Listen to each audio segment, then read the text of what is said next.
Hello people of Earth, this is DanLockhart of the Ride of the Valkyrie DanLockhart YouTube channel, and I'm making a video today from some snow removal that I did last week. I'm trying to do some videos in the off season to stay in touch with my subscriber base. I've only got 91 subscribers out there, but I have fun making the videos, and so I thought I'd do a little bit of an introduction this morning. Today is December 15th.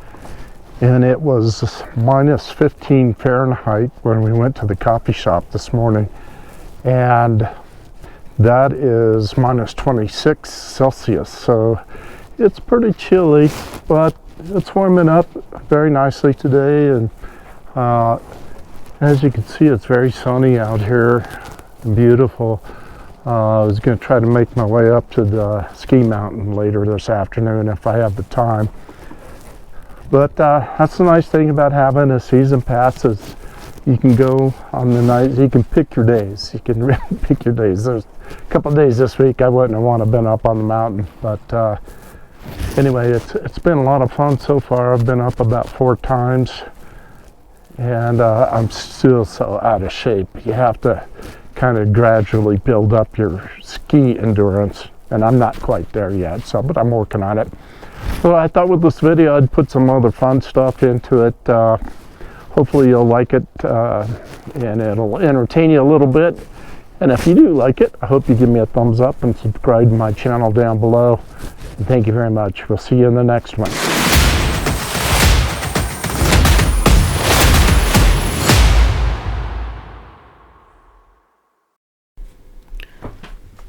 Every season I do a new video of snow removal.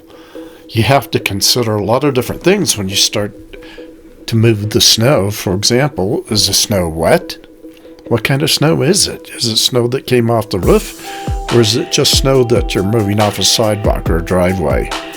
What's the ultimate goal of the snow removal? My driveway is 140 feet long and it has different widths. We've had snow seasons where the berm can grow to be 6 feet tall or better. My goal is to move as much snow as I can closer to the street because I have run out of space to put the snow before. It's kind of hard to believe that even with the snowblower you might have trouble blowing the snow up and over, but this has happened to me before. It took me a couple of years to learn exactly what's the best process to move the snow that accumulates in my driveway. As you can see in this video, I have 3 different machines that I can use to remove the snow. Also, if you're using a snowblower, you have to think about which way the wind is blowing. There's nothing worse than getting a face full of snow that blows back in your face if you go against the wind. My preferred machine is my yard tractor, mainly because I can sit and drive it. It takes a lot less energy than the snowblowers. My yard tractor is a 22 horsepower Kohler, has a 46-inch blade on it, and I have a HS 928 snowblower with a 28-inch intake on it. It's one of the older ones, so it has wheels. The newer ones have treads, and I think the treads get better grip than the wheels. The new HS 928 equivalents are pretty expensive though. If I ever do get a new snowblower, it'll be one of the treaded HS 928s. My HS 928s throw snow about 40 feet.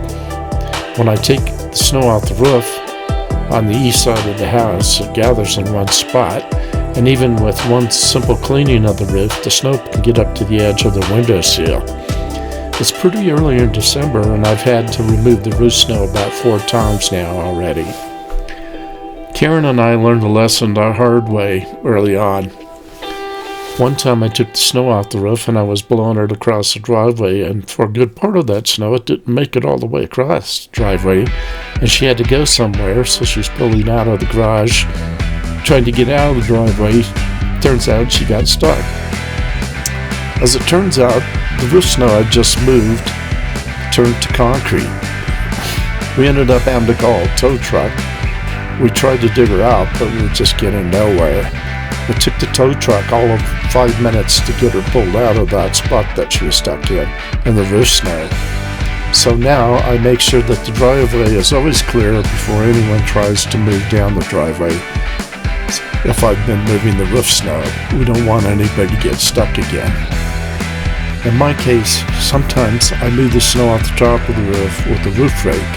The consistency of the snow that I move off the roof is a lot different than just the snow on the driveway or in the backyard. It's usually a lot wetter and tighter and hard to move generally. When I do take the snow off of the roof, I like to do it as soon as possible after it snows, because if it sits on the roof too long, it'll turn to ice.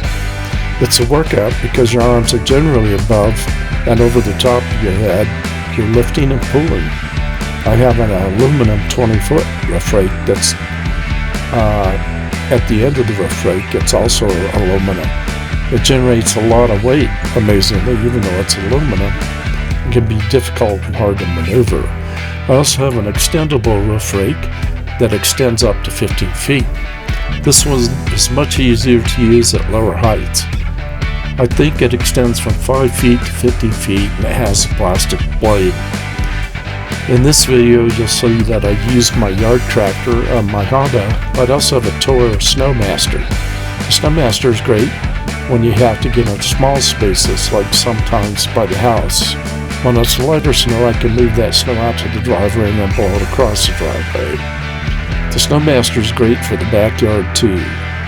I make a path for our 3 Scotty boys so they can go out and do their business. I also cleared the roofs in our backyard because I'm concerned about the snow coming down on the boys if they're out in the backyard. This would not be a good thing. One time I was pulling the snow off the roof in the backyard, and it was kind of late spring, and the ice had already built up in the corner where I could make a small safe zone for myself. And then I started working outwards towards the end of the roof. I made a safe zone for myself, and I was pulling on the ice and snow next to the safe zone, and I actually moved a slab off the back roof that was probably 20 feet long and maybe 3 feet wide, and you could actually feel the ground shake when it hit the ground because it was so heavy. I wouldn't want that to happen coming down on the boys. Altogether, there's 12 different roof lines that I maintain, so it's a pretty big workout. One thing I consider when I'm blowing the snow, is not to send it too far on the house closest to the neighbor. I also have to think about the garage in the back.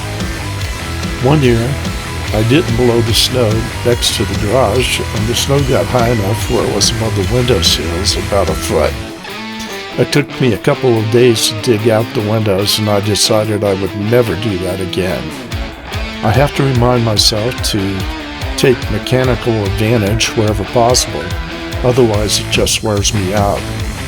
It's great to have 3 different machines that I can work with. As I said before, my preference is to be able to sit on the yard tractor and move the snow, but that's not always practical. The Honda takes the most energy to run. The Honda, you have several different controls. You can control the elevation of the chute. It has a hand crank for the chute guide where you can change the direction where you're throwing the snow. It has a throttle control and a speed control. The handlebars controls on the Honda, on the right side is the auger control, which controls the spinning action of the auger, and on the left side is control for the wheels. The Honda has a forward and a reverse.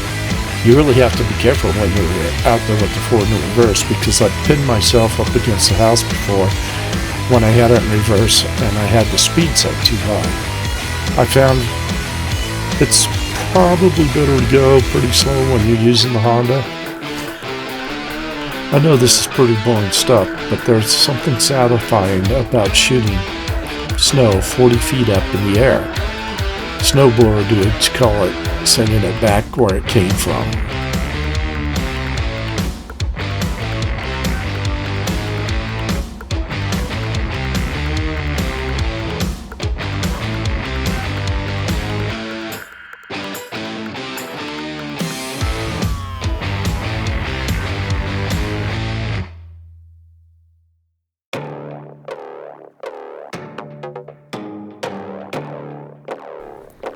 The controls for the yard tractor are a lot more simple than the snowblower.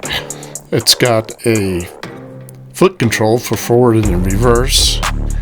and then it's got engine speed, and that's about it.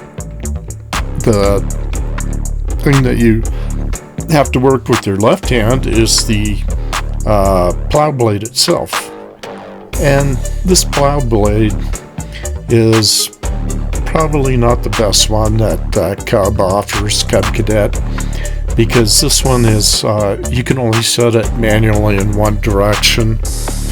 You can set it at a left position where it pushes the snow to the left, like I did in this video, or you can have it set straight on or in a right position. But those are all things that you have to set manually. You have to lift the blade up with the handle and then pull back on a lever and then turn the blade and then click that lever into the spot where you want to use it. And the new Cub plow blades allegedly have the handle control where you can still sit on the tractor and change the direction of the blade. This blade, I've been using it for about 8 years now, and I wouldn't know how to get rid of the blade that I have other than maybe put it up for sale for somebody in the neighborhood or something. I think I paid about $500 or $600 for this one, and I've had to replace the mount where the blade attaches to the tractor because it wore out and it was not allowing me to raise the blade high enough. And yeah, I ordered that mount off of eBay because I couldn't find it at the Cub store in town, the Tractor Supply store. That's who sells the Cub Cadets around here. But like I said, I like the tractor the best with the foot control. You have forward and reverse with your right foot, and then on the left hand side is the brake. But honestly, I can't remember any time that I've actually used the brake on my Cub Cadet.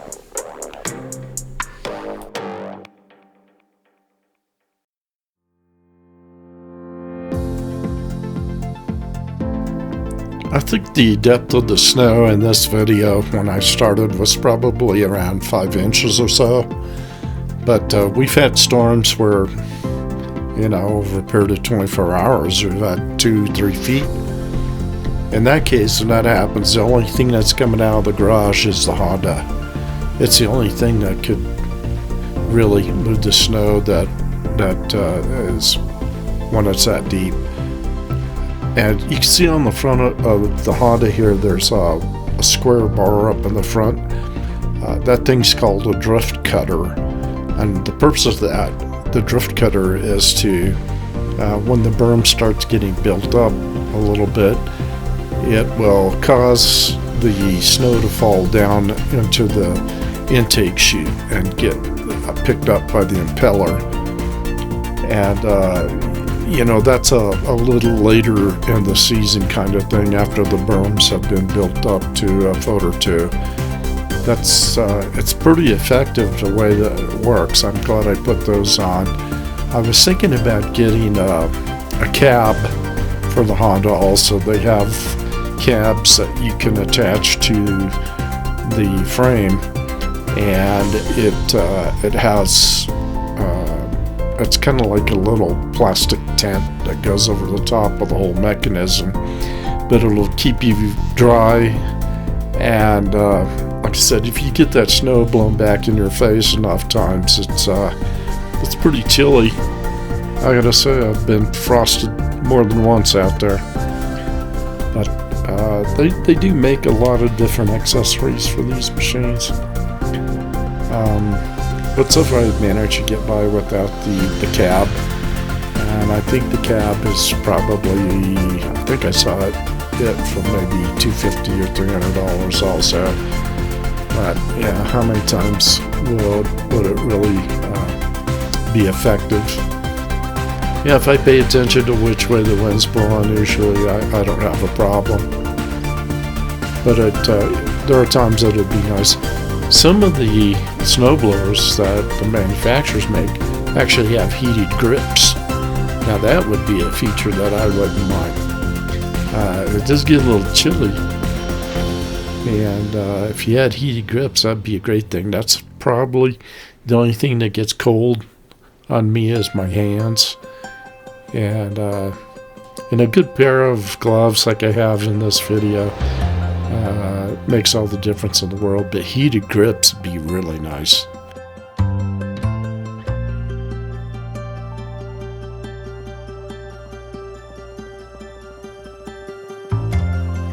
Well, you can see out beyond our fence line there, we had 5 spruce trees that we had planted 2 seasons ago. And the guys that planted those for us tell us that they need to be wrapped in burlap for the first 3 seasons. So we have 1 more year to go.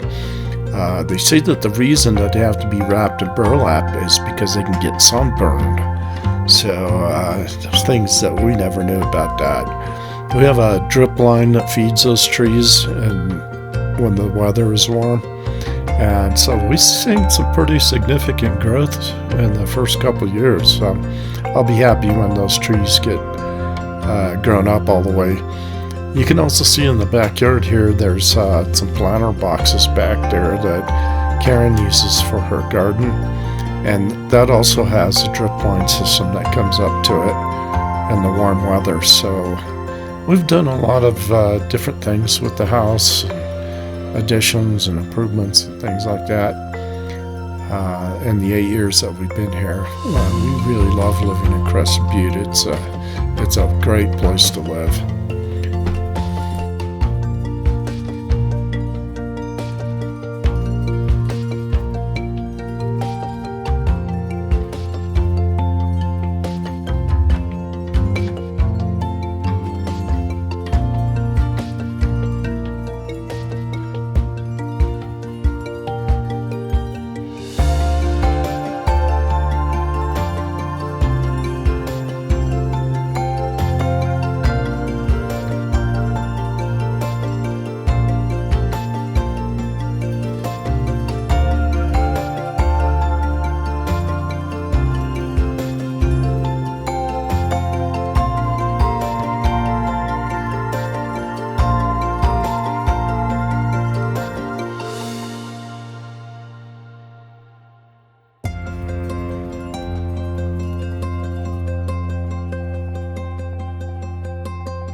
If you made it to the end of my video, I appreciate you watching and would ask that you give me a thumbs up and subscribe to my channel down below.